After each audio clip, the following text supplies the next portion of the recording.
ఈ రోజు ప్రత్యేకత ఏమిటంటే జాతీయ సాంకేతిక దినోత్సవం. మనిషి తన సమస్యలను సులభంగా పరిష్కరించడానికి చేసిన ఆవిష్కరణల ప్రయాణమే టెక్నాలజీ. టెక్నాలజీకి సంబంధించినవి computer, mobile phone, radio, satellite communication, 2G, 3G, 4G, 5G నెట్వర్క్లు, ఇలా మరెన్నో.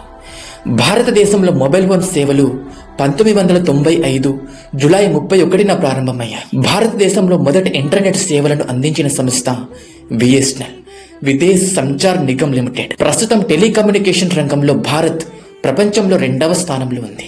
కంప్యూటర్ ఆధునిక సాంకేతిక ప్రపంచానికి గుండె లాంటిది. బ్యాంకింగ్ రంగంలో, విద్యా రంగంలో, హాస్పిటల్ రంగంలో, ఇలా మరెన్నో రంగాల్లో కీలక పాత్ర పోషిస్తుంది. టెక్నాలజీని మనం మంచికి ఉపయోగిస్తే మంచి అభివృద్ధిని సాధించవచ్చు. కానీ కొన్ని నష్టాలు కూడా ఉన్నాయి. ఆన్లైన్ మోసాలు, టెక్నాలజీపై ఎక్కువగా ఆధారపడటం, ప్రకృతి మరియు జంతువులపై ప్రభావం చూపటం, కంటి సమస్యలు, ఆరోగ్య